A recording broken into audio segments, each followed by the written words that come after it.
Assalamualaikum warahmatullahi wabarakatuh. Perkenalkan, saya Damayanti, CGP Angkatan 11 dari SD Negeri 02 Sidas, Kabupaten Landak. Di sini saya dibimbing oleh fasilitator hebat seperti Bapak Rudi Permana MPD dan Ibu pengajar praktik Ibu Misbah Hairiah SPD. Pada video kali ini saya akan memaparkan materi tentang aksi nyata modul 1.4 diseminasi pemahaman penerapan budaya positif di sekolah. Rangkaian kegiatan diseminasi. Kegiatan diseminasi ini dilaksanakan di SD Negeri 02 Sidas bersama kepala sekolah dan rekan guru yang berjumlah 16 orang pada hari Sabtu tanggal 17 Agustus 2024 pukul 10.00 sampai 10.45 waktu Indonesia Barat dengan susunan acara sebagai berikut. Yang pertama, pembukaan moderator oleh Ibu Weni Agustini SPD. Yang kedua, menyanyikan lagu Indonesia Raya. Yang ketiga, kata sambutan dari Kepala SD Negeri 02 Sidas oleh Bapak Jonathan SPD MPD. Yang keempat, doa pembuka oleh Ibu Jimis SPD. Yang kelima, pemaparan materi oleh Damayanti SPD. Yang keenam, sesi tanya jawab. Dan yang terakhir, doa penutup oleh Ibu Jimis SPD. Sebelum memasuki rangkaian kegiatan diseminasi, izinkan kami para rekan guru SDN 02 Sidas menyampaikan yel-yel sebagai berikut.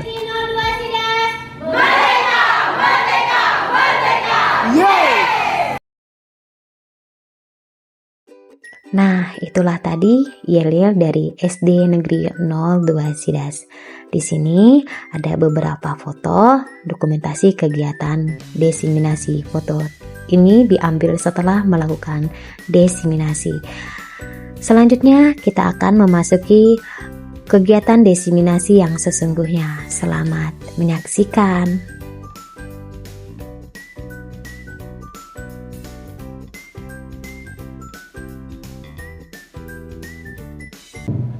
Susunan acara diseminasi pemahaman penerapan budaya positif di sekolah. Yang pertama, kita akan menyanyikan lagu Indonesia Raya. Semua dewan guru diharapkan nanti berdiri. Kemudian yang kedua, doa pembukaan oleh Ibu Jimis. Yang ketiga, kata sambutan dari kepala sekolah. Yang keempat, pemaparan materi. Dan yang ketiga, pemaparan materi, dan yang keempat, doa penutup dipimpin lagi oleh Ibu Jimis. Kemudian sekarang kita akan menyanyikan lagu Indonesia Raya dulu. Semua dewan guru diharapkan berdiri ya.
pembukaan dari Ibu Jinis.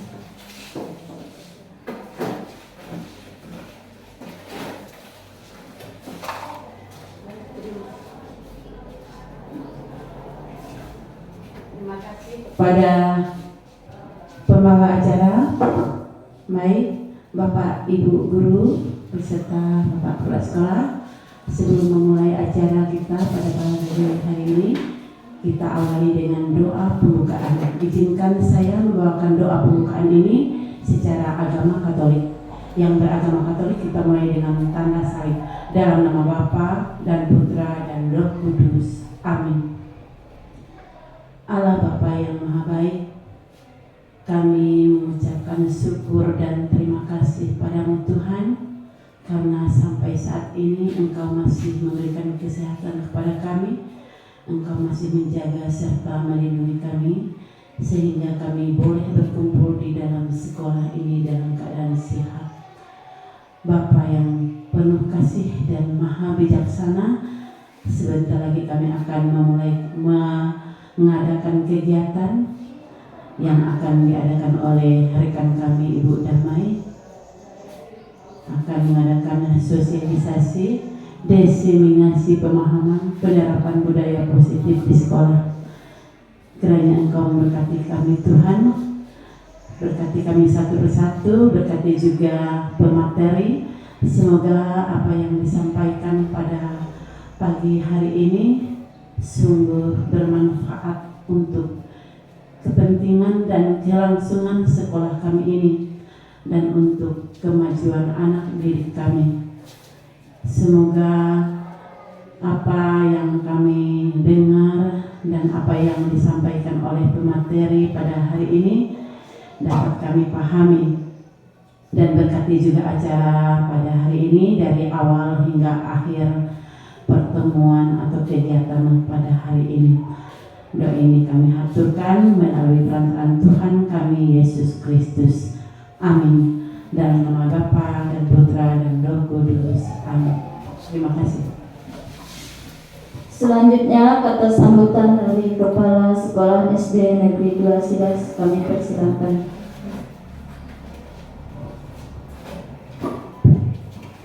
Terima kasih atas waktu yang diberikan kepada kami. Hadir kata Rino, Bajuramin Kasaruga, Basengat Gadubata.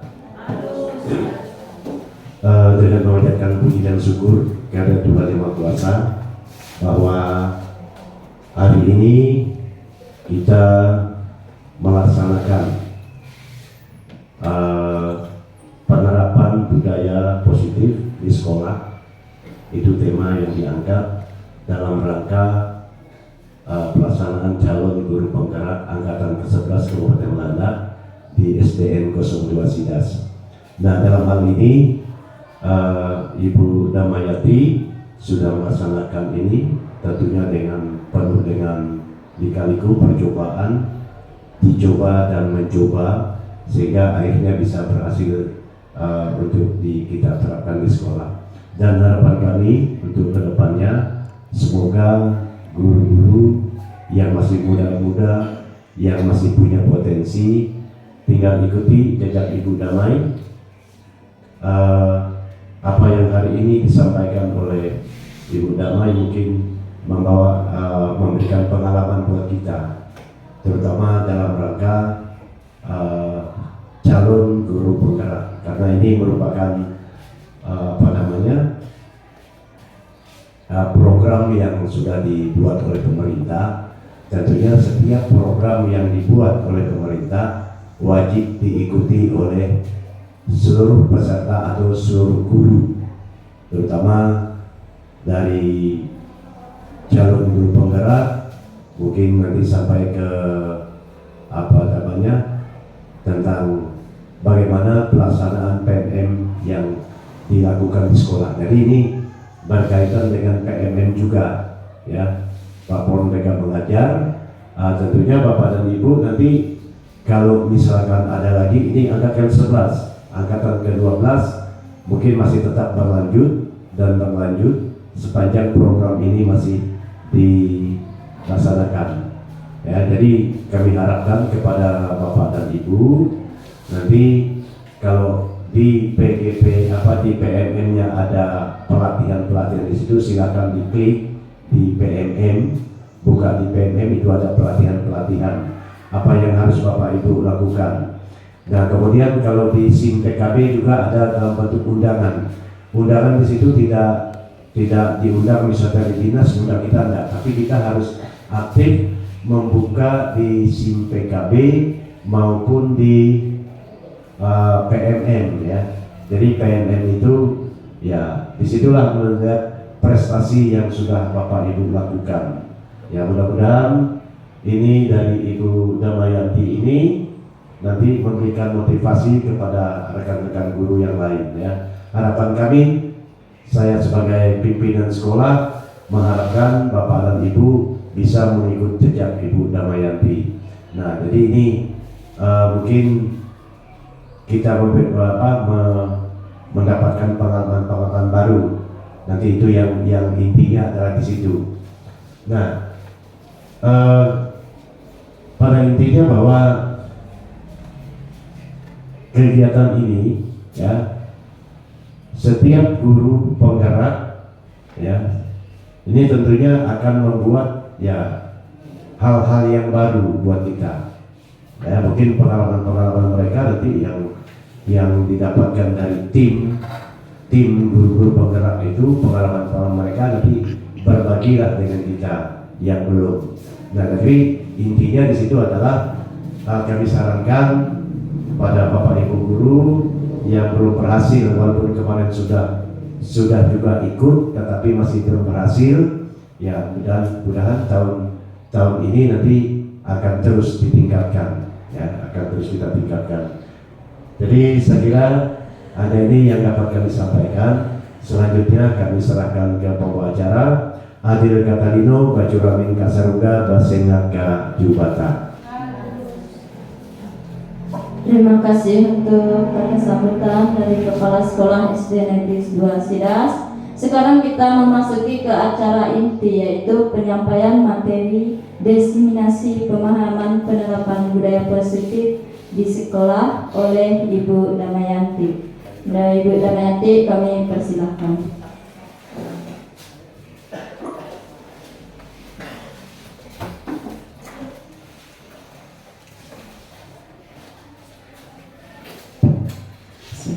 Assalamualaikum warahmatullahi wabarakatuh. Adil Kak Talino Bacuran Kak Sarga Basengak Kak Jubata. Oke, puji dan syukur kita aturkan ke hadirat Tuhan yang Maha Kuasa karena kita bisa berkumpul pada hari ini sama-sama memahami ya. Di sini saya tidak ingin menggurui, tidak ingin mengajari, jadi kita saling berbagi, saling bekerja sama, saling berkolaborasi dalam memajukan sekolah kita ya, khususnya SD Negeri 02 Sidas. Adapun pada hari ini saya akan menyampaikan diseminasi pemahaman penerapan budaya positif di sekolah ya. Jadi apa-apa saja nanti isinya kita bisa paparkan selanjutnya. Izin Bapak Ibu saya menyampaikan bukan merasa paling pintar atau paling bisa, cuma ingin saling berbagi. Sambutan saya salam dan bahagia Bapak dan Ibu guru hebat. Nah, di sini ada 7 ya, salah maaf di situ. Ada 7 konsep kunci dalam modul budaya positif. 1. Perubahan paradigma belajar. 2. Disiplin positif dan nilai kebajikan universal. 3. Motivasi perilaku manusia. 4. Kebutuhan dasar. 5. Keyakinan kelas. 6. Posisi kontrol restitusi. Yang 7. Segitiga restitusi. Adapun yang pertama kita masuk ke perubahan paradigma belajar. Nah, semakin hari kita contoh ya, kurikulum itu berubah-berubah. Tidak ada yang dari awal misalnya dulu masa kolonial sampai sekarang dengan memasuki era digital atau milenial, perubahan-perubahan itu pasti akan terjadi ya. Nah, jadi bagaimana kita menyesuaikan diri dengan perubahan tersebut? Nah, perubahan paradigma belajar. Perubahan paradigma pembelajaran ini merupakan pergeseran antara stimulus respon menjadi teori kontrol. Pembelajaran dirancang berdasarkan prinsip pembelajaran yang berpihak kepada murid dan berdiferensiasi. Nah, nanti kita akan belajar yang itu. Sehingga setiap murid akan belajar sesuai dengan kebutuhan dari tahap perkembangannya untuk menjadi manusia yang bisa meraih keselamatan dan kebahagiaan yang setinggi-tingginya di masa depan nanti. Yang kedua, disiplin positif dan nilai kebajikan universal. Makna kata disiplin itu sendiri adalah sesuatu yang dilakukan seseorang pada orang lain untuk mendapat kepatuhan. Kemudian dimaksud dengan disiplin positif adalah pendekatan untuk mendidik murid yang bertujuan untuk membentuk kontrol diri dan meningkatkan kepercayaan diri, sehingga mereka bisa berperilaku dengan berpedoman kepada nilai-nilai kebajikan universal, yaitu sifat positif manusia, merupakan tujuan mulia yang ingin dicapai oleh setiap individu, terlepas dari suku, bangsa, bahasa, agama, maupun latar belakangnya. Nah, jadi sebelum kita masuk ke slide selanjutnya, di sini tidak ditampilkan kebajikan universal, tapi kemarin di CGP sudah mendapatkan kebajikan universal itu merupakan contohnya itu kerjasama. Jadi murid itu nanti setelah dia belajar untuk budaya positif, dia juga nanti bakalan bisa berlandaskan misalnya kerjasama, bertanggung jawab, terus mandiri, patuh, ya, ibaratnya seperti itu. Masih banyak nilai-nilai kebajikan universal, kejujuran, nah itu seperti itu. Selanjutnya, motivasi perilaku manusia. Nah, setiap perilaku salah atau tindakan indisipliner yang dilakukan oleh murid, kita pasti punya motivasi tertentu yang terbagi menjadi 3. Nah, jadi anak murid pasti, nggak ada pernah anak murid, ibaratnya pasti pernah, jangankan murid, kita aja yang sebagai manusia pasti pernah melakukan kesalahan. Nah, jadi di sini tujuannya kita tidak memberi hukuman apa, nanti kita akan lanjutkan. Untuk menghindari ketidaknyamanan atau hukuman. Nah, untuk mendapatkan imbalan atau penghargaan. Kemudian motivasi yang paling baik adalah untuk menjadi orang yang mereka inginkan dan menghargai diri sendiri dengan nilai-nilai yang mereka percayai. Nah, kebanyakan sekarang misalnya anak murid nih takut dihukum, jadi dia patuh. Nah, terus yang kedua, oh aku dapat hadiah dari guru. Nah, seperti itu. Jadi terkadang murid itu terbentuk karakternya seperti itu. Padahal yang ketiga yang paling baik. Nah, jadi dia memotivasi diri sendiri menjadi pribadi yang lebih baik. Dari tindakan yang didasari motivasi tersebut, maka seorang guru akan memberikan respon kepada muridnya yang dikategorikan menjadi konsep disiplin identitas gagal dan konsep disiplin identitas sukses.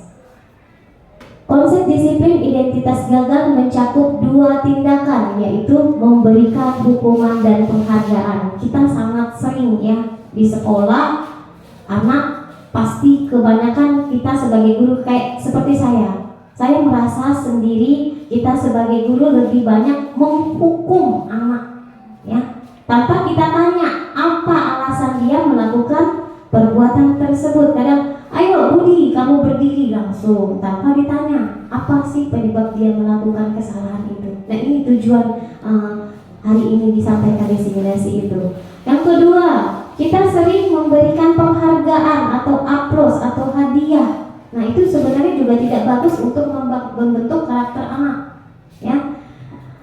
Lanjut, yang dimaksud dengan hukuman adalah bentuk pengendalian perilaku seseorang yang bersifat memaksa dan menyakitkan. Sedangkan penghargaan adalah bentuk pengendalian perilaku seseorang dengan suatu imbalan benda atau peristiwa yang diinginkan. Kemudian konsep disiplin identitas sukses. Nah, ini yang sukses mencakup 2 tindakan, yaitu konsekuensi dan restitusi. Yang dimaksud dengan konsekuensi adalah bentuk pengendalian perilaku seseorang yang membutuhkan proses stimulus respon. Sedangkan restitusi adalah proses menciptakan kondisi bagi murid untuk memperbaiki kesalahan sehingga mereka bisa kembali kepada kelompok yang karakter yang lebih kuat. Nah, jadi di sini akan ditampilkan nanti tentang restitusi. Anak-anak itu dipanggil, ditanya apa penyebab dia melakukan kesalahan tersebut, ya, apa, terus digali. Nah, nanti akan timbullah pemecahan masalahnya. Selanjutnya, kebutuhan dasar. Nah, kebutuhan dasar, setiap manusia pasti punya kebutuhan dasar, ya.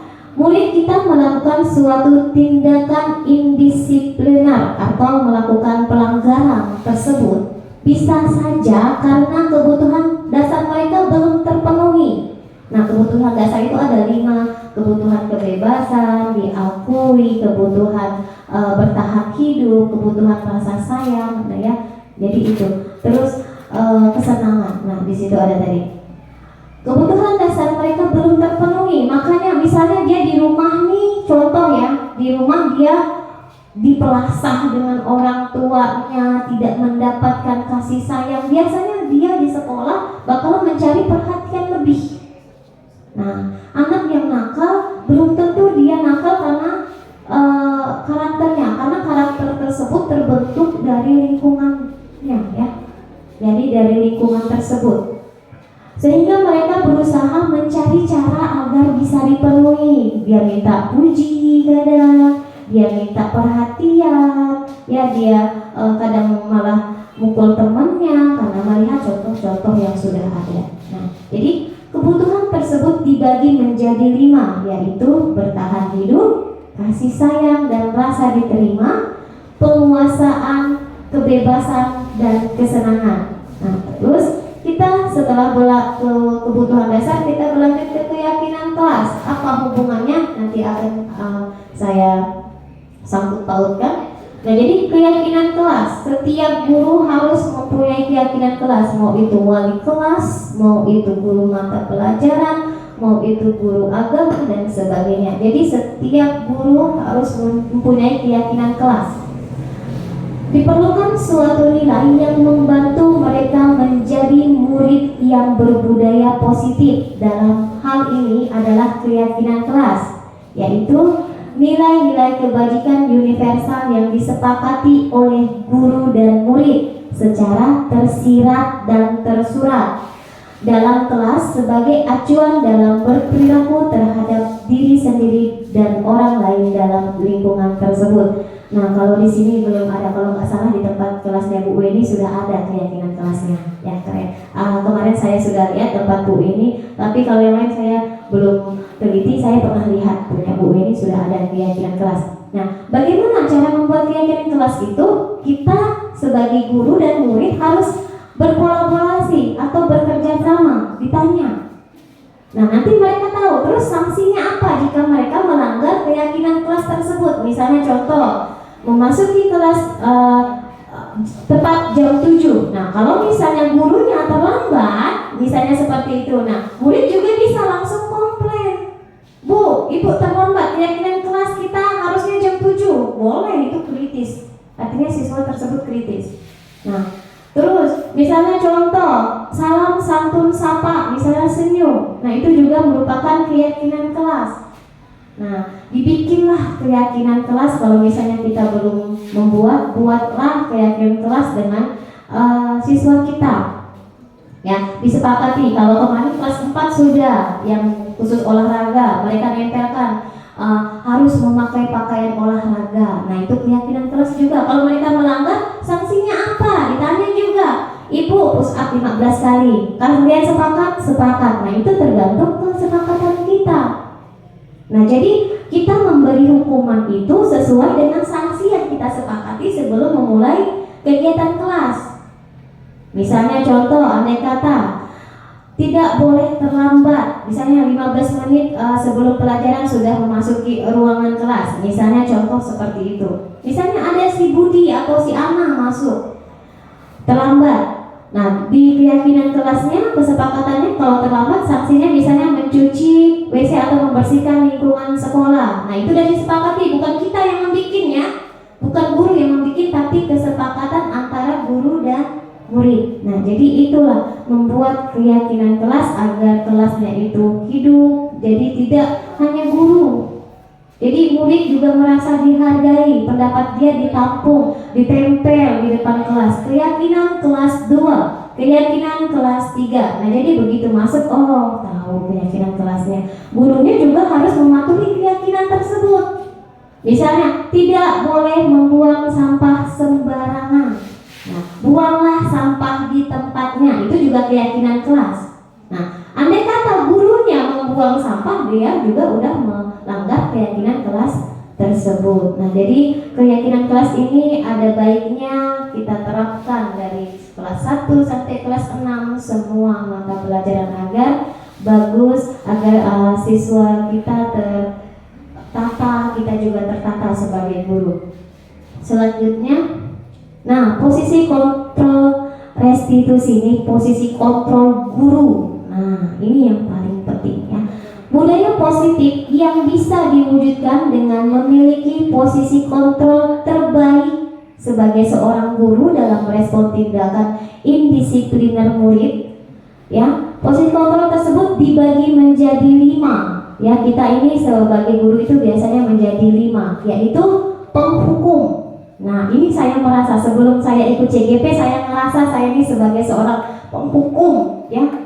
Kedua, pembuat merasa bersalah. Nah, ini juga sering, misalnya, Budi, kenapa kamu suka mukul temanmu? Kamu nggak kasihankah sama orang tuamu? Dia udah capek-capek nyekolahkan kamu malah kesini nakal di sekolah. Nah, itu pembuat merasa bersalah. Kita sering sebagai guru seperti itu, ya. Nah, yang ketiga, teman. Nah, teman itu misal contoh di kelas 1 lah, Ibu Marcelita misalnya, dia anak-anaknya nurut nih sama dia. Giliran guru yang lain, misalnya Ibu Weni atau Ibu Eyani masuk di kelasnya, dia nggak nurut. Nah, itu karena apa? Karena posisi kontrol teman ini, dia merasa temenan aja sama gurunya, tapi dengan guru lain tidak. Nah, itu negatif di posisi kontrol teman, ya. Yang kedua, yang keempat, posisi pemantau. Nah, pemantau ini misal contoh sebagai wali kelas, kebanyakan sih kadang wali kelas mencatat setiap kasus yang dilakukan oleh murid atau siswa. Nah, setiap itu pasti dicatat saja, tapi tidak ditindaklanjuti. Ditindaklanjuti pun nanti kamu nggak boleh begini ya. Nah, nanti tapi tidak ada evaluasi apakah dia berubah atau tidak. Nah, ini adalah pemantau. Nah, sedangkan yang kelima ini adalah manajer. Nah, ini yang diagungkan oleh Balai Guru Penggerak. Kita seorang guru harus menjadi manajer dalam kelas tersebut, bisa menjadi kontrol mereka, posisi kontrol untuk anak-anak agar menjadi pribadi yang lebih baik. Nah, dalam hal ini posisi manajer dianggap sebagai posisi kontrol yang terbaik dan ideal untuk diterapkan. Nah, melalui serangkaian riset yang didasarkan teori kontrol D.L. William Glasser. Nah, ini merupakan pencipta pencetus 5 kontrol guru, ya. Diane Gosen berkesimpulan ada 5 posisi kontrol yang telah saya sebutkan tadi, ya, penghukum, pembuat rasa bersalah, teman, pemantau, dan manajer. Dan berikut uraian 5 posisi kontrol dalam menerapkan disiplin di sekolah. Nah, penghukum kita masuk karena ini rata-rata kenapa saya mengambil tema yang ini saya dalamkan, saya pertebal karena kita sebagai guru sangat banyak saya merasa sendiri, ya. Penghukum, seorang penghukum bisa menggunakan hukuman fisik maupun verbal. Nah, hukuman fisik misal contoh, kata dicubit, telinganya dijewer. Nah, atau enggak hukuman fisiknya disuruh berdiri di lapangan misalnya sampai 1 jam, itu fisik. Nah, kalau verbal dengan kata-kata hukuman verbal, Budi, kamu nakal. Sekarang kamu keluar, berdiri di depan kelas, tidak boleh masuk, kakinya diangkat 1. Nah, itu penghukum, ya. Nah, apa negatifnya? Kita simak bersama-sama. menjalankan posisi penghukum senantiasa mengatakan bahwa sekolah memerlukan sistem atau alat yang dapat lebih menekan murid-murid lebih dalam lagi. Guru-guru menerapkan posisi penghukum akan berkata, nah ini kita sering nih, patuhi aturan saya atau awas. Nah, kebanyakan awas ya kamu kayak gini ya. Nah, seperti itu.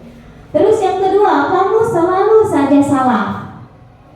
Yang ketiga, pasti selalu yang terakhir selesai. Nah, banyak ini anak-anak kelas 1, kelas 2 kadang, aduh ini si Herolin, kok kamu terakhir terus. Nah, itu merupakan sebenarnya hukuman verbal ya. Kamu ini tidak selesai terus. Nah, itu hukuman verbal ya. Nah, guru seperti ini senantiasa percaya hanya ada satu cara dalam pembelajaran bisa berhasil, yaitu cara dia ya. Nah, saya aja merasa, oh ternyata saya selama ini menghukum itu salah. Terkadang mental anak ini terdidik nggak baik karena pengaruh kita juga. Nah, coba kita gali lagi ya. Setelah itu yang kedua, pembuat merasa bersalah. Nah, pada posisi ini biasanya guru akan bersuara lebih lembut. Nah, pembuat rasa bersalah akan menggunakan keheningan yang membuat orang lain merasa tidak nyaman, bersalah atau rendah diri. Contoh, kata-kata yang keluar dengan lembut seperti ini ya. Ibu sangat kecewa sekali dengan kamu. Kenapa kamu melakukan hal itu? Nah, itu. Yang kedua, berapa kali Bapak harus memberitahu kamu ya?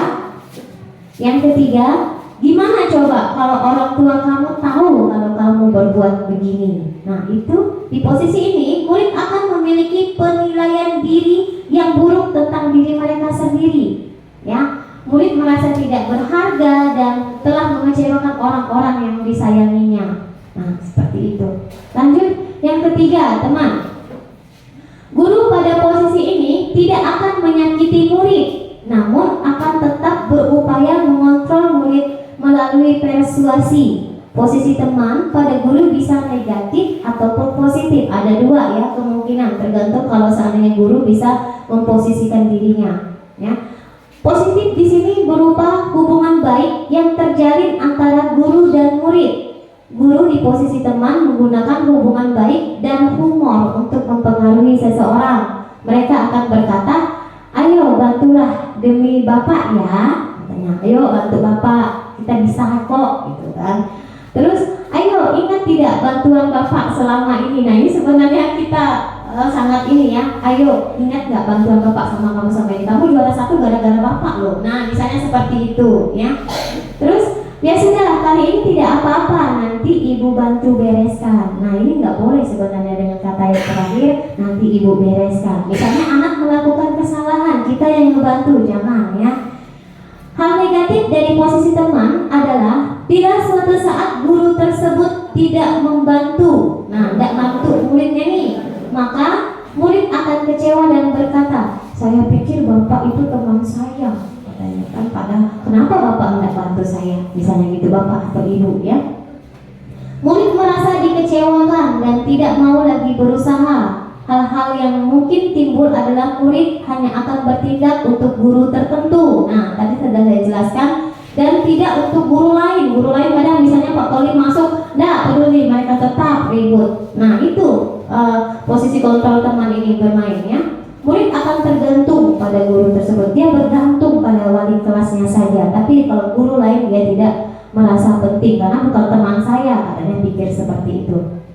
Yang keempat, pemantau. Nah, kalau pemantau tidak perlu saya jelaskan lagi, tadi saya sudah jelaskan. Jadi pemantau ini dia lebih ke jurnal ya, misalnya buku kasus. Nah, dia di buku kasus. Lanjut kita ke posisi kontrol kelima. Nah, ini yang manajer. Ini yang sangat diharapkan setiap guru mempunyai posisi kontrol ini ya. Saya juga masih belajar, masih sangat belajar karena saya lebih banyak menghukum anak-anak ya. Nah, manajer adalah posisi di mana guru berbuat sesuatu bersama dengan murid ya, mempersilahkan murid mempertanggungjawabkan perilakunya, mendukung murid agar dapat menemukan solusi atas permasalahannya sendiri.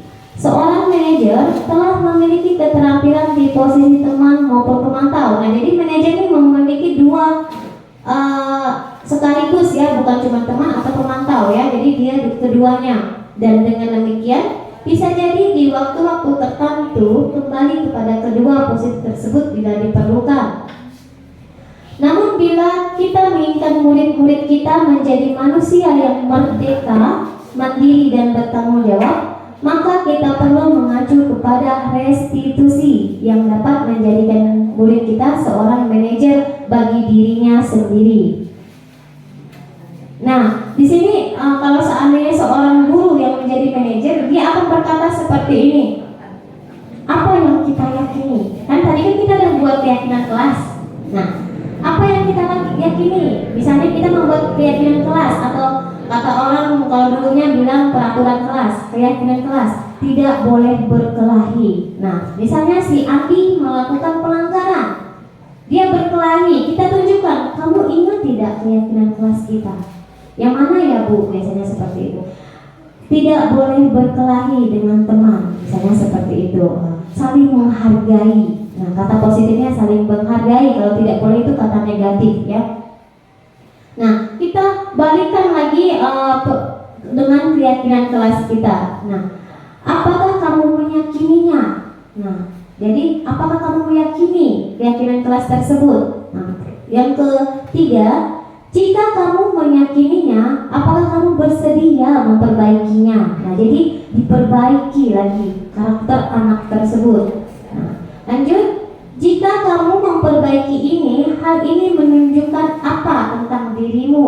Nah, ditanya lagi, apa rencana kamu untuk memperbaiki hal ini? Jadi anak-anak ini dia dari kata-kata kita dia menggali sendiri.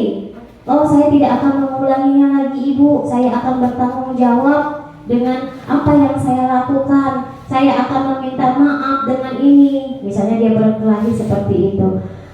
Nah, terus di bawahnya pemaparannya, tugas seorang manajer bukan untuk mengatur perilaku seseorang. Kita membimbing murid untuk dapat mengatur dirinya. Seorang manajer bukan memisahkan murid dari kelompoknya. Nah, ini nggak boleh kita memisahkan. Ini anak yang nakal, ini anak yang alim, ini anak yang rajin. Tidak boleh melakukan pemisahan atau pengelompokan untuk siswa-siswi kita ya. Tapi mengembalikan murid tersebut ke kelompoknya dengan lebih baik dan kuat. Nah, misalnya anak-anak kan contoh anak-anak melakukan kesalahan salah satu misalnya. Nah, biarkan dia digali dulu apa penyebab dia melakukannya. Nah, apa penyebabnya? Setelah itu kita kembalikan lagi dia ke kelompoknya, jangan dipisahkan. Nanti kalau dia dipisahkan semakin merajalela ya. Lanjut. Bisa jadi dalam praktik penerapan disiplin sehari-hari kita akan kembali ke posisi teman atau pemantau karena murid yang ditangani belum siap diajak berdiskusi dan diundang melakukan restitusi. Namun perlu disadari tujuan akhir dari 5 posisi kontrol seorang guru adalah pencapaian posisi manajer ya, dimana di posisi inilah murid dapat menjadi pribadi yang mandiri, merdeka, bertanggung jawab atas segala perilaku dan sikapnya yang pada akhirnya dapat menciptakan lingkungan yang positif, nyaman dan aman. Segitiga restitusi. Nah, di sini saya kemarin sudah mempraktekkan dan sangat luar biasa hasilnya. Nanti kalau seandainya Bapak Ibu juga mengikuti calon guru penggerak angkatan 12 atau setelahnya, nah nanti Bapak Ibu pasti akan menghadapi segitiga restitusi ya. Pada posisi manajer, guru tidak berperan sebagai pengatur perilaku muridnya, melainkan guru sebagai pembimbing murid agar bisa mengatur dirinya menjadi pribadi dengan karakter yang lebih kuat lagi. Disinilah konsep disiplin identitas sukses ya. Yang sukses yang kita cari bukan yang gagal, diterapkan melalui restitusi yang memiliki 3 tahapan, yaitu menstabilkan identitas, validasi tindakan yang salah, dan menanyakan keyakinan. Selanjutnya, nah, pengalaman dan pembelajaran ya.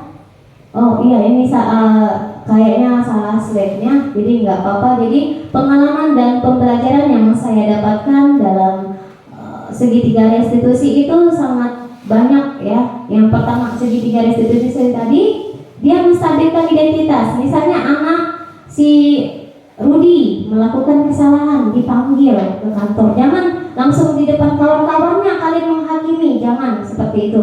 Nah, jadi dipanggil di kantor, ngomong sama-sama ya di tempat yang sepi, misalnya yang hening. Nah, jadi sama-sama berbicara, Rudi, kenapa kamu mengantuk di kelas? Misal contoh dia mengantuk karena main game atau main HP malam-malam. Ini kebanyakan anak-anak kelas tinggi yang biasanya ngantuk di kelas, jadi dipanggil. Misalnya, Rudi, kamu kenapa mengantuk di kelas? Saya tidurnya malam terus, Bu. Ditanya lagi, kenapa? Kenapa bisa? Kita tidak pernah ada tinggi. Kenapa kamu tidur malam terus? Jam berapa kamu tidur? Jam 10, kadang jam 12, Bu. Apa yang kamu lakukan? Tanya. Ditanya, digali. Saya main game, Bu. Misalnya seperti itu. Nah, tanyakan dengan dia, apakah keyakinan kelas kita sudah sesuai dengan perilakumu? Pasti dia jawab, tidak. Atau yang mana, Bu? Nah, kadang dia lupa dengan keyakinan kelasnya. Makanya keyakinan kelas ada baiknya dipajang ke depan kelas, biar tahu. Nah, jadi kalau murid melakukan kesalahan, keyakinan ditulis, sanksi juga ditulis. Nah, sanksinya apa? Disepakati sama-sama juga dengan murid. Sanksinya apa? Jadi, oh saya melakukan ini, sanksinya saya ini. Jadi mereka akan teratur, ya. Nah, seperti itu. Lanjut, Pak. Oke, terima kasih. Jadi itu pemaparan materi budaya positif. Sebenarnya sangat banyak ya, sangat banyak dan tidak saya paparkan karena mengingat waktu dan durasinya. Jadi ayo kita sama-sama guru muda atau guru tua juga nggak masalah ya, sama-sama kita belajar. Karena kebanyakan saya merasa sendiri, posisi kontrol saya selama ini benar-benar hanya penghukum dan merasa bersalah. Teman kadang-kadang, tapi kalau penghukum ini sangat sering ya, penghukum ini sangat sering ya, disuruh ini, disuruh itu, disuruh ini, disuruh itu. Tapi saya pernah punya teman dulu, cerita sedikit sambil ini. Jadi punya teman, dia berhenti sekolah karena apa? Karena dia dilempar sama kepala sekolah sama misalnya nih penghapus, kena kepalanya. Karena dia ribut kan? Kalau zaman dulu kan nggak masalah, kena kepalanya, berhenti dia sekolah. Kali sampai dia tanya, kenapa kamu berhenti sekolah? Karena saya nggak suka sama guru itu, dia tuh suka hukum saya sampai saya kena ini. Nah, seperti itu. Jadi itu akan menciptakan pikiran negatif, kenangan negatif untuk dia seumur hidupnya. Bakalan diingat apa yang guru dilakukan, apa yang kita lakukan sebagai seorang guru, pasti akan diingat murid kita. Kalau seandainya hal-hal yang berbau negatif ya, pasti bakalan diingat sampai dia dewasa. Apalagi misalnya dihukum sampai dia pingsan, atau misalnya dihukum sampai dia patah-patah atau segala macam, misalnya seperti itu, atau misalnya menghukum dengan kata-kata. Nah, sebenarnya yang verbal ini yang bahaya juga. Dia akan stimulus yang akan didapatkan juga negatif keluarnya. Jadi ayolah kita sama-sama membudayakan budaya positif di sekolah. Awali dengan diri sendiri, bikin keyakinan kelas. Nah, hanya itu saja. Mungkin terima kasih atas waktunya, dan sekali lagi saya di sini bukan ingin menggurui, bukan ingin menghakimi. Kita sama-sama untuk belajar, saling berkolaborasi, saling bekerja sama. Terima kasih. Saya kembalikan ke pembawa acara. Terima kasih untuk Ibu Damayanti yang telah memaparkan materi pada pagi hari ini. Mungkin ada yang mau ditanyakan seputar materi untuk Bapak Ibu? Tidak ada ya? Ada? Esther, Bu E, Ibu Siti mungkin ada? Tentang disiplin kelas tadi? atau punishment ataupun hukuman? Iya. Tidak ada ya? Oke, kalau tidak ada kita lanjut ke doa penutup. Mungkin Pak Tulip? Pak Tulip ada yang menanyakan? Oke, kita langsung doa penutup dipimpin oleh Ibu Jinis. Kami persilahkan. Marilah Bapak Ibu Guru kita tutup kegiatan kita dengan doa penutup.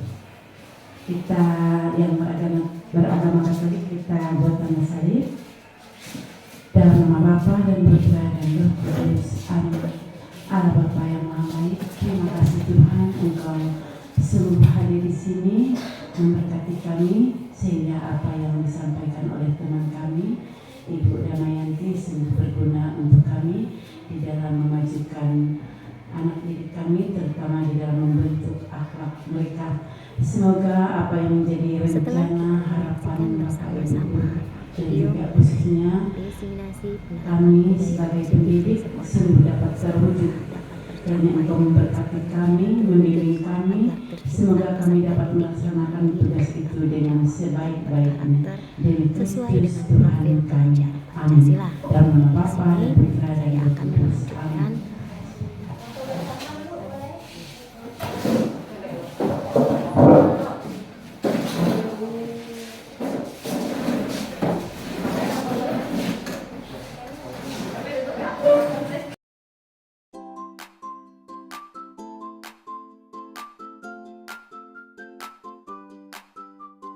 Ice breaking sebelum memulai pembelajaran. Selamat pagi hai muridku semua. Pagi. Selamat pagi muridku. Selamat pagi guruku. Apa kabar hari ini muridku? Baik, sehat, semangat, tampan, ceria, luar biasa. Selamat doa. Satu, dua, tiga. Tangan ke atas mencapai bintang, tangan ke samping burung yang terbang, tangan ke depan ikan berenang, duduk yang rapi siap berdoa, tak putar-putar tangan diputar. Lung-gulung-gulung, tangan digulung. Ular melingkar di pagar bundar. Kanan, kiri, atas, bawah, siap berdoa. Satu jari kanan, satu jari kiri, ku gabung menjadi dua, ku buat jembatan panjang. Dua jari kanan, dua jari kiri, ku gabung menjadi empat, ku buat kamera ciprik. Tiga jari kanan, tiga jari kiri, ku gabung menjadi enam, ku buat menara tinggi. Empat jari kanan, empat jari kiri, ku gabung menjadi delapan, ku buat telinga kelinci. Lima jari kanan, lima jari kiri, ku gabung menjadi 10, ku siap berdoa. Menurut agama dan konsep berarti agar diberikan keselamatan dan kemudahan dari awal hingga akhir pembelajaran. Berdoa dimulai.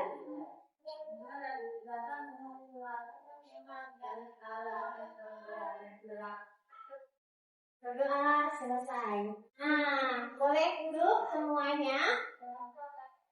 Oke, assalamualaikum warahmatullahi wabarakatuh. Selamat pagi.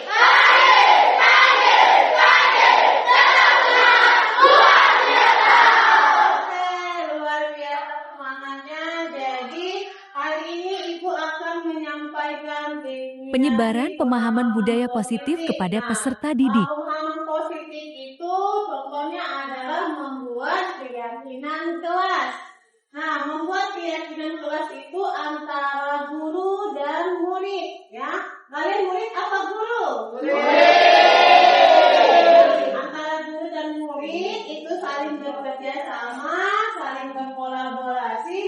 membuat keyakinan kelas. Nah, apa itu keyakinan kelas? Nah, keyakinan kelas itu adalah peraturan-peraturan yang dibuat agar kalian bisa tertata, bisa menaati setiap keyakinan yang kalian buat. Ya, nanti kalian buat. Misal contoh keyakinan kelas itu membuang sampah pada tempatnya. Tuh ya. Nah, kedua, menggunakan seragam olahraga. Ya, itu kan keyakinan kelas olahraga ya. Menggunakan seragam olahraga. Nah, misalnya yang ketiga lagi. Ya, jadi jangan pakai kata tidak ya. Tidak boleh. Jadi misalnya kayak membuang sampah tempatnya, tidak boleh membuang sampah, jangan, tapi tulis membuang sampah tempatnya. Nah, banyak lagi aturan-aturan yang sekiranya itu untuk mengatur kalian. Nanti setelah itu tidak perlu ditulis nama, nanti ditempel ke depan. Yang sama nanti kita cabut, yang sama nanti kita tempelkan yang berbeda ya. Yang sama kita ambil, kalau sama kita ambil. Kalau seandainya itu, setelah itu nanti kita sepakati apakah kalian yakin keyakinan itu akan diterapkan di kelas kalian. Seperti itu ya. Pernah buat keyakinan kelas belum? Belum. Pernah buat keyakinan kelas belum? Belum. Kita akan buat keyakinan kelas. Nanti tulisnya di belakang yang ini kan ada lemnya ya. Jadi tulisnya di belakang lem ya. Oke.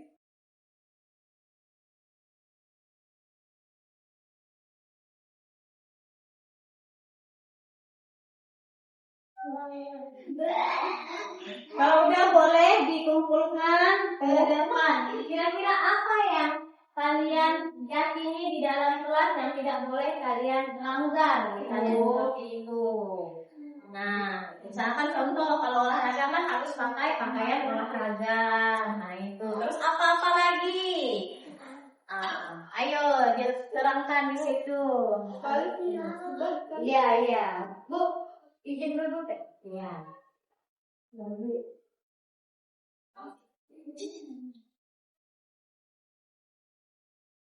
Ayo, tidak apa-apa sama. Kalian ungkapkan pendapat kalian. Kalian ungkapkan apa yang menurut kalian baik untuk kita terapkan bersama.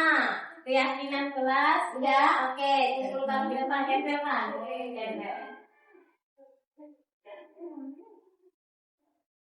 Tempel. Bu, tentu boleh bu. Oke. Bu. Iya. Punya pes. Belum namanya pes. Tidak boleh. Tidak boleh rasis, kasar dan membuli. Nah, nggak masalah ya. Tidak boleh, nggak masalah. Hukumannya hormat ikhtiar dan push up 10 kali. Taktinya seperti itu ya, nggak apa-apa. Terus, ayo. Yang lain juga boleh ya. Nah, tidak boleh. Bukan tidak boleh. Jangan atau tidak juga jangan ya. Saling menghormati ya. Kalau membuli itu saling menghormati, saling bekerja sama, saling mengasihi antara sesama ya.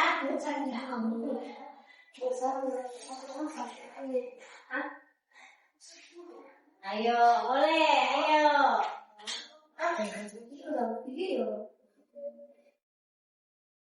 Mengubah kalimat negatif menjadi kalimat positif. Ayo, nggak masalah, nanti kita ubah dari kalimat negatif menjadi kalimat positif.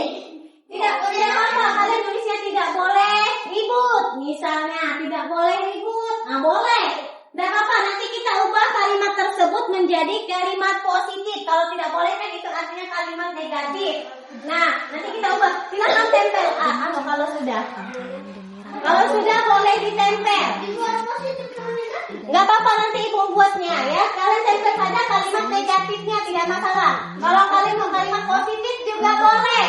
Video ini semoga dapat bermanfaat bagi kita semua. Nah, boleh, jangan tidak masalah. Nanti kita akan mengubahnya menjadi kalimat positif. Pemilihan kesepakatan kelas. Sebelum saya mengakhiri video saya ini, izinkan saya berpantun terlebih dahulu, pantun lawas. Jika ada semut di ladang, bolehlah saya menumpang mandi.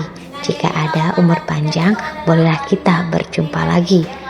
Jika ada jarum yang patah, janganlah disimpan di atas peti. Jika ada kataku yang salah, mohon maafkan dengan Kegiatan sepenuh memilih hati. keyakinan kelas Terima terbaik. kasih. Wassalamualaikum warahmatullahi wabarakatuh. Salam guru penggerak. Tergerak, bergerak, menggerakkan. Merdeka. Beberapa yang kalian tulis dan sangat bagus ya, sangat bagus, dan sanksinya juga lengkap. Nanti ibu tempelkan. Kalau seandainya kalian melanggar sanksi, nanti juga kalian sesuai yang kalian tulis. Oh, sanksinya push up 5 kali jika memakai pakaian seragam merah putih, misalnya seperti itu. Nah, jadi kesepakatan ini tidak berlaku untuk kalian saja, tapi berlaku juga untuk ibu ya. Nah, kita sama-sama nanti tanda tangannya. Ibu akan tanda tangan pertama. Jika ibu melanggar keyakinan kelas kita, ibu juga akan dapat hukuman. Ya. Penandatanganan keyakinan kelas.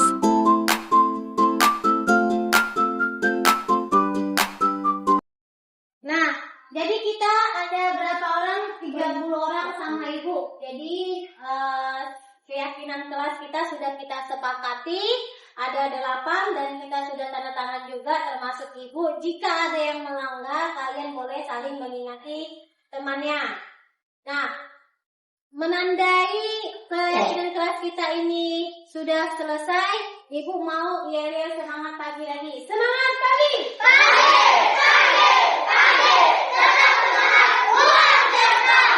Ibu juga ada yel-yel tepuk tangan. Tepuk 1, tepuk 2, tepuk 3, semangat. Tepuk 4, semangat. Tepuk 5, iya kelas. Oke, kita ulangi ya. Tepuk 1, tepuk 2, tepuk 3, semangat. Tepuk 4, konsentrasi. Tepuk 5, siap belajar.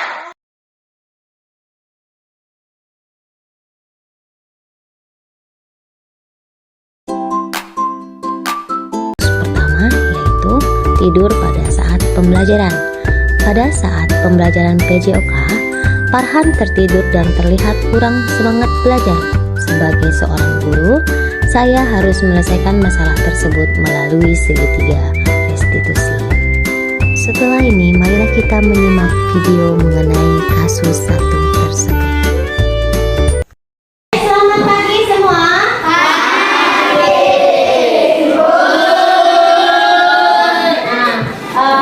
Kemarin kita udah belajar sepak bola.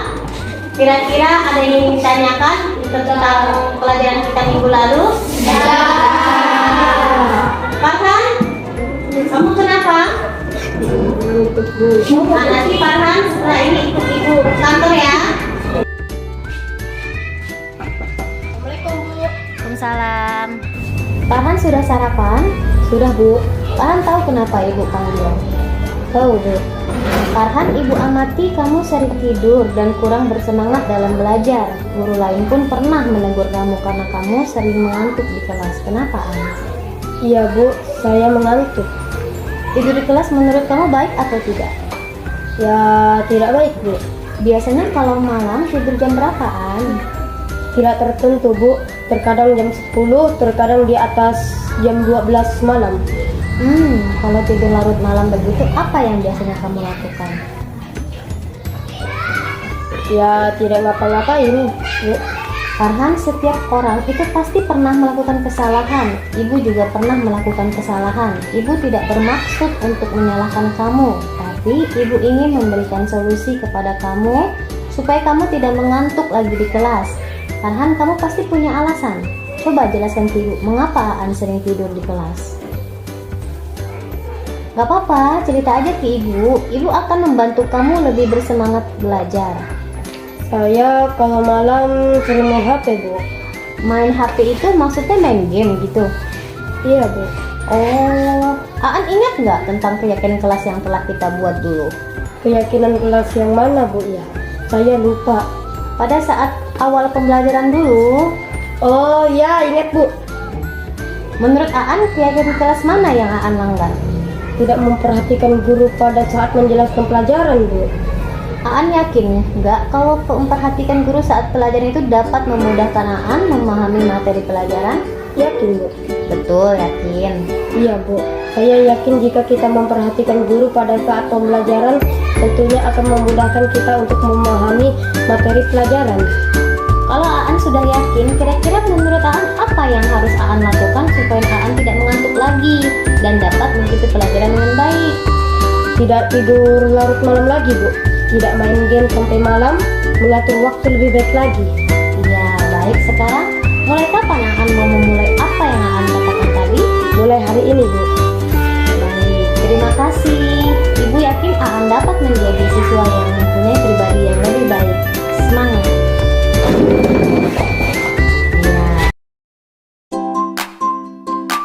Menurut saya, pelaksanaan segitiga restitusi di sekolah harus dilakukan oleh bapak atau ibu guru, karena kita sebagai murid juga butuh untuk mengerti, didengarkan, dan dihargai.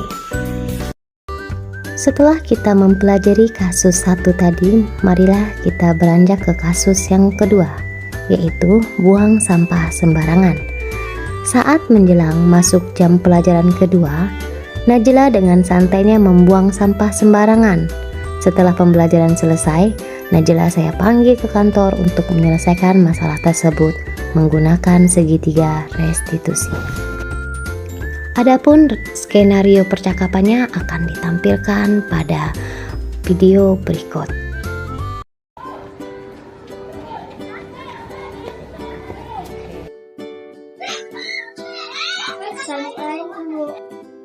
Najla, apa kamu mengetahui kenapa kamu ibu panggil? Tidak Bu. Tadi sewaktu lonceng jam pelajaran kedua mau dimulai, ibu melihat kamu membuang sampah tidak pada tempatnya. Iya Bu. Najla, ibu tahu sebagai manusia kita sering berbuat salah. Dulu ibu juga pernah seperti kamu. Iya Bu, saya salah. Kamu pasti punya alasan mengapa melakukan hal itu, ya kan Najla? Bolehkah saya mengetahui alasannya? Saya terbiasa membuang sampah sembarangan Bu, karena terkadang saya malas membuang sampah. Tempat sampahnya jauh dari jangkauan saya Bu. Menurut kamu membuang sampah sembarangan itu benar atau tidak? Tidak benar Bu. Apakah kamu ingat keyakinan kelas kita? Ingat Bu. Apa? Coba sebutkan. Menjaga kebersihan lingkungan sekolah Bu. Kalau menurut kamu, apakah tindakan kamu sesuai dengan keyakinan kelas kita? Tidak sesuai Bu. Kamu tadi terbiasa membuang sampah sembarangan. Bagaimana kamu mengatasi kebiasaanmu itu? Saya akan membuang sampah pada tempatnya Bu. Yakin kamu Yakin. bisa melakukan hal itu? Yakin Bu. Baiklah Najla, kita telah berdiskusi dan menyelesaikan masalah yang kamu hadapi. Ibu harap kamu bisa bertanggung jawab dan memperbaiki kesalahan yang telah kamu lakukan. Ibu hargai keputusan kamu untuk memperbaiki kesalahanmu tadi. Sekarang kamu boleh kembali ke kelas. Baik Bu, saya akan bertanggung jawab dan memperbaiki kesalahan saya. Terima kasih. Baik Bu, terima kasih.